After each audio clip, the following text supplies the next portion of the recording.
Bonjour à tous, nous voici donc dans la dernière vidéo du chapitre intitulé Conquête, paix romaine et romanisation. Nous voici dans le Grand 3, donc Rome, la ville modèle de l'Empire et de la romanisation. Vous aviez donc à réaliser un travail sur la ville de Rome et surtout de comprendre en quoi Rome était un modèle et surtout ce qu'on appelle l'Urbs, la ville par excellence. Alors, je ne corrigerai pas les questions, parce que ce sont des questions assez classiques, mais je vous mets ici donc la reconstitution de la ville de la Rome antique, puisque l'avantage que nous avons aujourd'hui, c'est que nous avons des plans qui ont été retrouvés de la ville à la taille, à l'échelle réelle, puisque en fait les Romains réalisaient ce qu'on appelait un cadastre, c'est-à-dire une division de la ville pour aussi savoir à qui appartenait quel immeuble ou quel monument. Donc nous avons, alors nous ne l'avons pas en entier, mais nous avons une partie du cadastre antique, ce qui nous permet de reconstituer une partie de manière réelle de la Rome antique. Donc aujourd'hui, vous avez dans différentes parties du monde des reconstitutions, des maquettes de la ville de la Rome antique. Deuxième avantage, nous avons des monuments qui sont encore présents aujourd'hui, abîmés ou reconstitués, mais qui sont encore présents. Vous en avez un ici que vous reconnaissez tous, c'est le Colisée. À la seule différence qu'à l'époque, il était rond et qu'aujourd'hui, vous avez une partie de ces pierres qui manquent. Donc, il y a aussi d'autres types de reconstitutions, notamment les immeubles qui étaient présents dans la ville de Rome, ce qu'on appelle des insulas. Alors, les personnes les plus riches vivaient dans des maisons individuelles, mais la majorité des Romains vivaient dans ces immeubles qui étaient faits en bois et donc qui avaient comme risque majeur les risques d'incendie. Donc on sait qu'à Rome, il y a eu de forts incendies à cause de ces insulas, qui sont des immeubles à bas coût et qui étaient loués donc soit à des Romains qui naissaient, travaillaient et mouraient à Rome, ou à des étrangers qui venaient faire du commerce ou qui venaient pour travailler quelque temps à Rome et qui repartaient.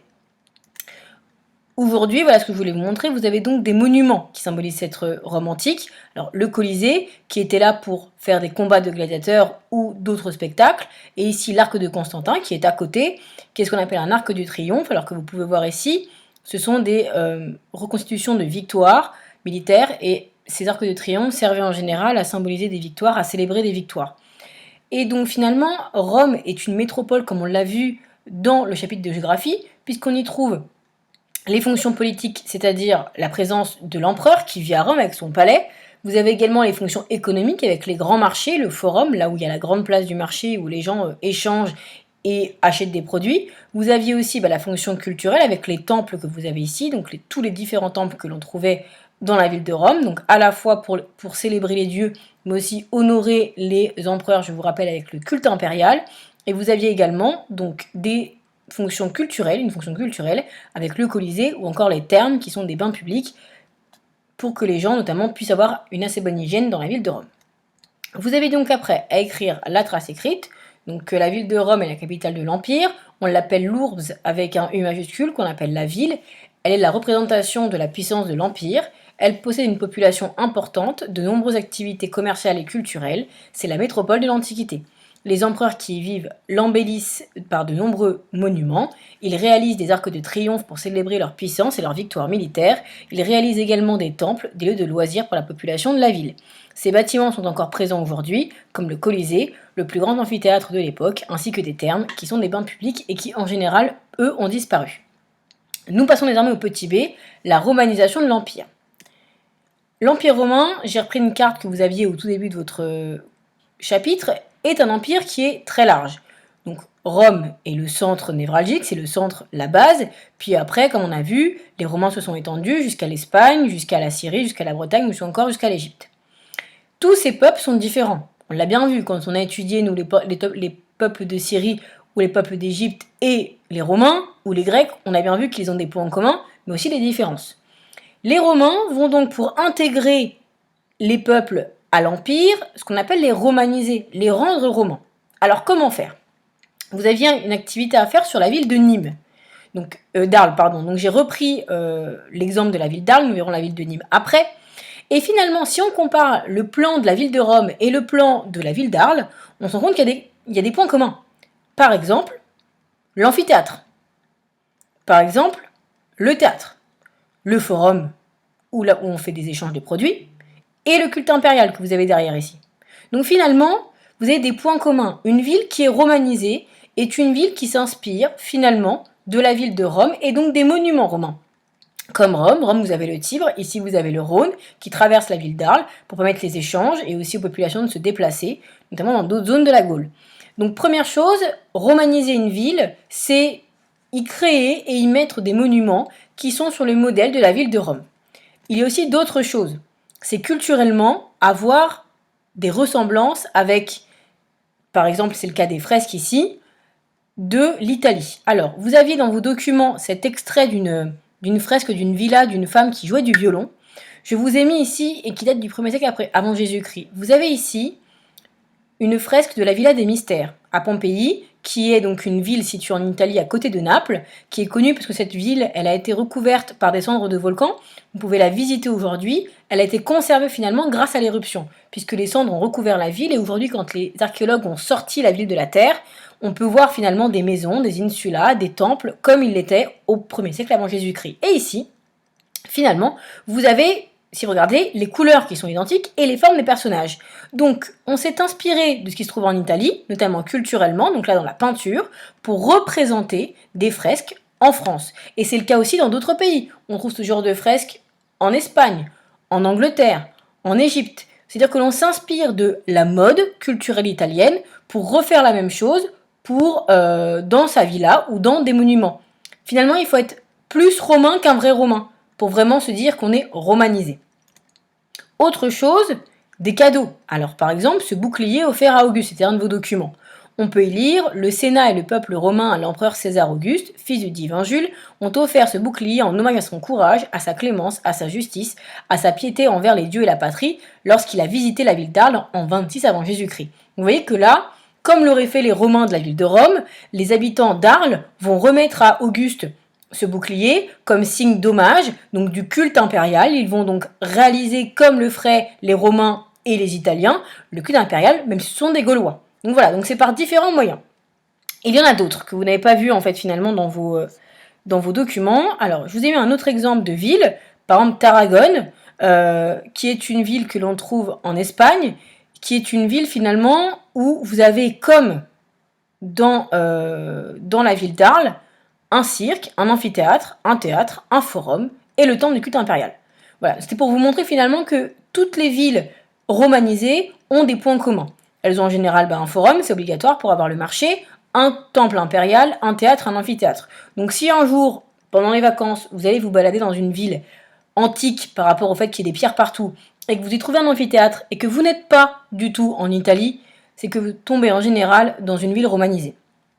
Autre moyen de devenir un romain, et de devenir un véritable romain. Et là, c'est le cas de la carrière exemplaire de Caius Julius Pacanus, qui était donc un membre de la ville de Vienne, et qui vivait en fait à Vienne et qui était donc de base un Gaulois. Caius Julius Pacanus, vous voyez bien déjà qu'il a un nom quand même assez romain, donc déjà il a changé son nom pour avoir un nom qui sonne latin, et d'après cette dédicace, il est donc gouverneur de nos empereurs, officier militaire, gouverneur de la province d'Osrenne, gouverneur des Alpes côtiennes, admis parmi les proches conseillers de nos trois empereurs Septime Sévère, Geta et Caracalla, gouverneur de la Maurétanie tingitane. En fait, Caius Julius Pacassianus est un Gaulois de la ville de Vienne qui va devenir romain, c'est-à-dire qu'on va lui donner la citoyenneté romaine, et en plus de ça, il va devenir gouverneur. Et je vous rappelle que gouverneur, c'est quelqu'un qui s'occupe d'une partie de l'Empire. C'est-à-dire qu'il a réussi à avoir la confiance des trois empereurs de l'époque, Septime Sévère, Geta et Caracalla, alors que de base, il n'était pas romain. Donc ça, c'est aussi un moyen de se romaniser, devenir véritablement un romain. Et il porte sur cette statue la toge romaine.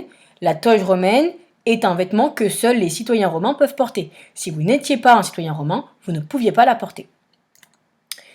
Autre chose, je vous avais déjà montré la maison carrée de Nîmes, qui est une maison, un temple dédié à Auguste et ses petits-fils, donc un culte au temple, enfin un culte impérial, et qui se trouve à Nîmes, dans le sud de la France. Vous voyez bien que si je ne vous avais pas dit où se situait ce temple, on aurait pu croire qu'il est à Rome. Donc il est sur le même modèle que les temples romains, surélevé et dédié à Auguste. Voilà, c'est un moyen de se romaniser là par la religion. Cependant, il y a une conservation des cultes locaux. Là, si je vous montre ça, il y a une chose qui cloche. Vous avez au centre un homme habillé en toge, donc un romain, vous voyez, mais À côté de lui, vous avez Anubis, dieu des morts, Osiris, dieu égyptien aussi, qui s'occupe des gens après leur mort. Donc finalement, un Romain qui n'est pas de la ville de Rome, par exemple, donc lui, en fait, il vit en Égypte, certes, il est romanisé, mais il conserve des spécificités à sa culture. C'est-à-dire qu'il garde des morceaux de sa culture. Parce que les Romains ont bien compris qu'ils ne peuvent pas changer totalement une population. Donc un Égyptien va pouvoir faire des prières, par exemple, à l'empereur, mais il va conserver des croyances, par exemple, envers Anubis ou envers Osiris. Et c'est le cas. Donc vous avez beaucoup de ces représentations de Romains habillés en toge, donc de citoyens morts en Égypte, donc souvent en fait égyptiens, mais qui sont représentés avec des dieux locaux. Donc c'est un moyen d'associer, c'est-à-dire que quelqu'un qui se romanise n'oublie pas qui il était avant, en fait finalement. Il se romanise, mais il garde aussi ce qu'il était. Donc là, par exemple pour l'Égypte, il garde ses croyances dans les dieux locaux. Et finalement, cela s'arrête et se termine par l'édit de Caracalla, en 212 après Jésus-Christ. Et je vous lis ce texte de la Constitution antonine et vous allez voir tout de suite que là, il n'y a plus de problème de citoyenneté. Je donne à tous ceux qui habitent l'Empire le droit de cité romaine, de devenir citoyens romains. Il se doit en effet que la multitude soit non seulement associée aux charges qui pèsent sur tous, mais qu'elle soit aussi désormais englobée dans la victoire. Et le présent édit augmentera la majesté du peuple romain.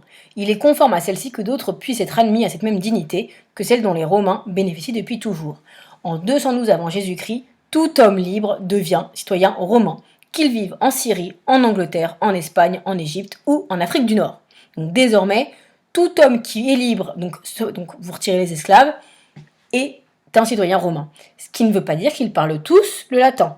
Ce qui ne veut pas dire qu'ils ont tous les mêmes croyances. Par contre, ils ont l'obligation, par exemple, de réaliser le culte impérial, ce qui est important parce que de nombreux chrétiens qui vont être persécutés pendant l'Empire, c'est le chapitre qui suit, vont être persécutés non pas parce qu'ils ont une autre religion, parce que concrètement, les Romains s'en fichent un peu, mais parce que les chrétiens refusent de réaliser le culte impérial envers les empereurs morts ou les empereurs encore vivants, et cela pose problème à l'Empire. Il vous reste donc la dernière et importante trace écrite du chapitre. Donc l'Empire romain regroupe des populations très différentes. Elles adoptent avec le temps le mode de vie romain. Les villes se transforment sur le modèle de la ville de Rome. Elles sont construites selon un plan géométrique autour d'un forum.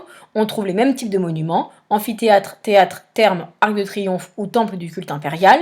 Les populations apprennent le latin ainsi que leurs vêtements, la toge romaine, qu'ils vont porter quand ils sont citoyens. Au début de l'Empire, seuls les hommes libres d'Italie sont des citoyens romains, mais les empereurs donnent au fur et à mesure la citoyenneté aux régions conquises. En 212, l'empereur Caracalla étend la citoyenneté à tous les hommes de l'Empire pour renforcer l'unité de l'Empire. C'est la romanisation, l'adoption par les peuples de l'Empire du mode de vie, de la langue et des croyances des Romains. Voilà, donc nous avons achevé ce chapitre sur les conquêtes, les romaines et la romanisation. Nous passerons donc au dernier grand chapitre du dernier thème du programme d'histoire. Je vous remercie de m'avoir écouté et vous n'hésitez pas, si vous avez des questions, à m'envoyer un mail.